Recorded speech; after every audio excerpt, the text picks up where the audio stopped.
आज हम द्वादश की कक्षा में मांग के नियम लागू होने के कारणों पर चर्चा करेंगे। अक्सर ये प्रश्न के रूप में भी ऐसे आता है, मांग के नियम लागू होने के क्या कारण है, अथवा इस प्रश्न को दूसरे रूप में भी बोलता है कि मांग के नियम के अंतर्गत मांग रेखा बाएं से दाएं की ओर क्यों लुढ़कती है, क्यों गिरती है। बाएं से दाएं का आशय यह है कि इस प्रकार एक ग्राफ में जो मांग रेखा होती है वो इस रूप में नीचे आती है, बाएं से दाएं की ओर नीचे जाती है। तो इसके जाने का कारण क्या है? तो इसको इस रूप में हम बोल सकते हैं कि ये कीमत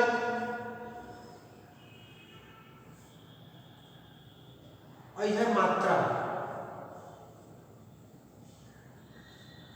जब वस्तु की कीमत अधिक होती है तो मांग कम बनती है, और जब वस्तु की कीमत कम होने लगती है ऐसी स्थिति में मांग अधिक बढ़ती है, और ये बाएं से दाएं की ओर झुकाव होता है इसका। अब देखिए मांग के नियम लागू होने के क्या कारण है, तो इनको हम यहाँ पे 5 बिंदुओं के माध्यम से समझाने का प्रयास किए। पहला ये कि सीमांत उपयोगिता ह्रास नियम के कारण मांग नियम लागू होने का पहला कारण है सीमांत उपयोगिता ह्रास नियम। सीमांत उपयोगिता ह्रास नियम को जैसे आप लोग समझे हैं, पहले भी पढ़ चुके हैं कि जब कोई वस्तु की कीमत अधिक होती है तो उसकी मांग कम होती है, और जब वस्तु की कीमत धीरे धीरे कम होने लगती तो मांग बढ़ती है।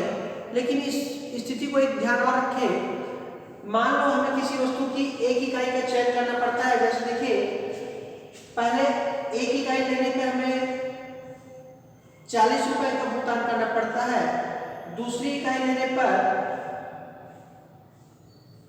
प्रति इकाई 30 रुपए लगता है, 3 इकाई लेने पर प्रति इकाई खर्च अपने को 25 पड़ा, तो चौथी इकाई लेने पर अपने को खर्च आया 20। तो तात्पर्य ये कि जैसे जैसे इकाइयों का हम लोग चयन करते हैं तो उसकी उत्तरोत्तर पहली इकाई से प्राप्त होने वाली उपयोगिता धीरे धीरे कम होने लगती है। इसको सामान्य बोलचाल भाषा में ऐसे बोले, एक व्यक्ति बहुत भूखा था, अब भूखे स्थिति में उसे मान लीजिए हमें एक समोसा देने की बात करते हैं कि भाई एक समोसा 10 रुपए में मिलेगा, लेना तो बोलो, तो अपने उसकी भूख चरम पे थी, उस चरम की भूख को मिटाने के लिए उसने एक समोसे 10 रुपए में खरीदना स्वीकार कर लिया। लेकिन जब उसकी भूख थोड़ी कम थी, ऐसी स्थिति में उसको बोले एक समोसे 10 रुपए, तो स्वीकार नहीं करेगा। फिर उसको आप भले आपसे बोलेगा भाई मैं 2 ले लूंगा, मेरे को कम लगा लो, मतलब 15 रुपए में 2 समोसे दे दो, या इस रूप में बात करेगा। अर्थात वो अधिक इकाई लेगा, भले उसे पैसा थोड़ा ज्यादा पैसा देगा, एक अधिक इकाई को प्राप्त करने की इच्छा कर रखता है। तो ऐसे धीरे धीरे धीरे धीरे उपयोगिता उससे कम होने लगती है। 2 रुपए देकर के 2 समोसे खरीदा, फिर मान उसको और लगता है भाई मैं 3 समोसे लेने हैं, एक काम करो मैं 3 दे दो, लेकिन 15 बजाय मेरे को और कम करो। अब उसको और कर सकता है कि 18 रुपए में दूंगा, मेरे को 3 दे दो, फिर और ले सकता है कि 4 इकाई लूंगा मैं, मेरे को और थोड़ा करो। अब वो 20 रुपए में 4 लेना चाहता है। ये कब हुआ? प्रारंभ में नहीं हुआ। प्रारंभ में उसकी भूख बहुत तीव्र इच्छा थी, उसकी लालसा अधिक थी, इसलिए उस सुविधा को मिटाने के लिए उसने 10 रुपए में खरीदना पसंद किया। लेकिन जब उसकी धीरे धीरे उपयोगिता कम होने लगी तो उसकी है, तो इसी को बोलते हैं उपयोगिता ह्रास नियम। तो सीमांत उपयोगिता ह्रास नियम के कारण भी धीरे धीरे वो बाएं से दाएं की ओर गिरती हुई प्रतीत होती है। दूसरा, आय का प्रभाव। अक्सर देखा गया है यदि किसी व्यक्ति की आय अधिक होती है,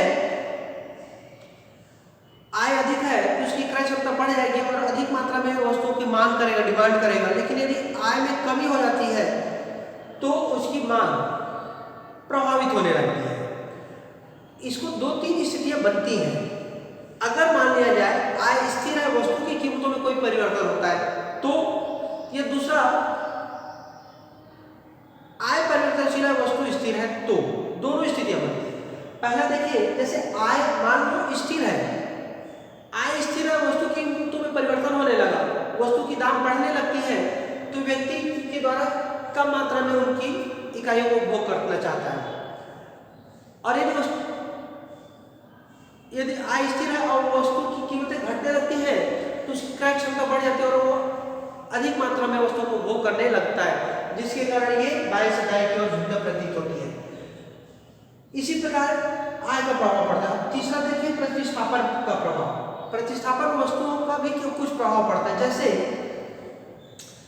अक्सर देखा गया कि मान लीजिए उदाहरण एग्जाम्पल ले लें कि हम लोग अपने भोजन में दाल का प्रयोग करते हैं। दाल हम देखें कि बहुत अधिक दाम हो गया, उसको बढ़ गया मूल्य, तो हम उस दाल के साथ मान लो अरहर दाल का मूल्य अधिक बढ़ गया तो कई लोग उस अरहर दाल के बदले में उसकी प्रतिस्थापन अन्य वस्तु उपयोग करने लगते हैं। जैसे कि उड़द दाल का प्रयोग करेंगे, मटर की दाल का प्रयोग करने लगे, अन्य दालों का प्रयोग करेंगे। तो इससे भी क्या प्रभाव पड़ता है कि जो पहली परिस्थितियाँ थी, मटर की दाल का मूल्य बढ़ा नहीं था, लेकिन मटर की दाल का मांग इसलिए बढ़ गई क्योंकि दूसरी वस्तु की मांग अधिक है, इसलिए वो लोग उस पहली वाली वस्तु को अरहर की दाल को लेने के बजाय छोड़ करके मटर की दाल की ओर गए।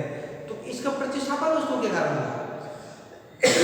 एक चीज की मूल्य में अधिक वृद्धि के कारण दूसरी वस्तु की मांग में इस प्रकार परिवर्तन होता है, क्योंकि लोग अपनी जरूरत की चीजों की जरूरत की इच्छाओं की पूर्ति के लिए अन्य प्रकार के इस प्रकार के स्थापन वस्तुओं को प्रयोग में लाते हैं, जिसके कारण भी मांग के नियम